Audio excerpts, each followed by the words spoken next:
نحمده ونصلي على رسوله الكريم اما بعد فاعوذ بالله من الشیطان الرجیم بسم اللہ الرحمن الرحیم۔ محترم سامعین ناظرین، السلام علیکم ورحمۃ اللہ وبرکاتہ۔ حضرت امام مالک رحمۃ اللہ تعالی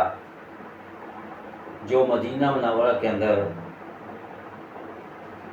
مسجد نبوی کے اندر حدیث شریف کا درس دیا کرتے تھے، جب بڑھاپے کی حالت کو پہنچے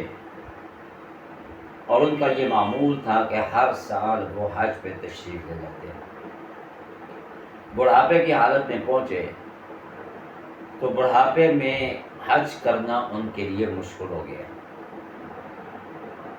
اور دوسری طرف یہ تمنا تھی کہ میری موت جب واقع ہو تو مدینہ منورہ کے اندر ہی میری موت آئے۔ اس ڈر سے وہ مدینہ منورہ سے باہر نہیں نکلتے تھے، اور بڑھاپے کی حالت میں جب حج سے بھی رہ گئے اور حج کا بھی بہت بڑا اجر اور ثواب وہ اپنی جگہ پر، تو پریشان ہو گئے، اگر میں حج پہ چلا جاؤں کہیں ایسا نہ ہو کہ میری موت مدینہ منورہ سے باہر آ جائے، اور اگر میں حج پہ نہیں جاتا تو اتنے بڑے اجر و ثواب سے میں محروم رہتا ہوں۔ اسی پریشانی کی حالت میں تھے کہ ایک رات آپ صلی اللہ علیہ وسلم کا دیدار نصیب ہوا، آپ صلی اللہ علیہ وسلم کی زیارت ہوئی۔ حضرت امام مالک رحمۃ اللہ تعالیٰ نے اپنی پریشانی کا اظہار آپ صلی اللہ علیہ وسلم کے سامنے کیا کہ یا رسول اللہ صلی اللہ علیہ وسلم، میری دلی تمنا خواہش یہ ہے کہ میری موت مدینہ منورہ کے اندر ہے، اور جب حج کا سیزن آتا ہے تو حج کے اجر و ثواب سے میں محروم رہ جاتا ہوں، مجھے صرف اتنا بتا دیں کہ میری زندگی کتنی باقی ہے تاکہ میں تسلی کے ساتھ حج بھی کر سکوں۔ تو اللہ کے پیغمبر صلی اللہ علیہ وسلم خاموش، آپ نے اپنے دست مبارک سے ہاتھ کی 5 انگلیوں سے اشارہ کیا، تشریف لے گئے۔ امام مالک رحمۃ اللہ تعالیٰ بیدار ہوئے، سوچ و بچار میں پڑ گئے کہ اللہ کے پیغمبر صلی اللہ علیہ وسلم نے 5 انگلیوں کا اشارہ کیا ہے، اس سے مراد کیا ہے کہ میری عمر کتنی باقی رہے گی؟ کہ 5 گھنٹے ہے، 5 ہفتے ہیں، 5 دن ہیں، 5 مہینے ہیں، یا 5 سال ہیں؟ اسی پریشانی کی حالت میں تھے تو آپ نے اپنے ایک شاگرد کو عراق بھیجا، امام ابن سیرین رحمۃ اللہ تعالیٰ کے پاس، جو خوابوں کے ماہر تھے تعبیر کے، کہ ان سے پوچھیں۔ تو جب ان کے شاگرد وہاں پہنچے اور انہوں نے یہ سارا واقعہ بیان کیا تو حضرت امام ابن سیرین رحمۃ اللہ تعالیٰ نے فرمایا کہ جا کر امام مالک کو بتاؤ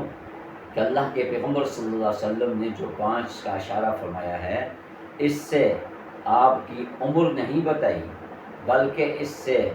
سورۃ اللقمان کی آخری آیت کی طرف اشارہ کیا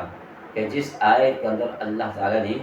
5 چیزوں کا ذکر فرمایا ہے کہ ان 5 چیزوں کا علم اللہ کی ذات کے علاوہ کسی اور کے پاس نہیں۔ کہ سب سے پہلے فرمایا قیامت کب آئے گی، فرمایا کہ اس کا علم اللہ کے پاس ہے۔ انسان کی موت کب واقع ہوگی، اس کا علم اللہ کے پاس ہے، اور فرمایا کہ انسان کا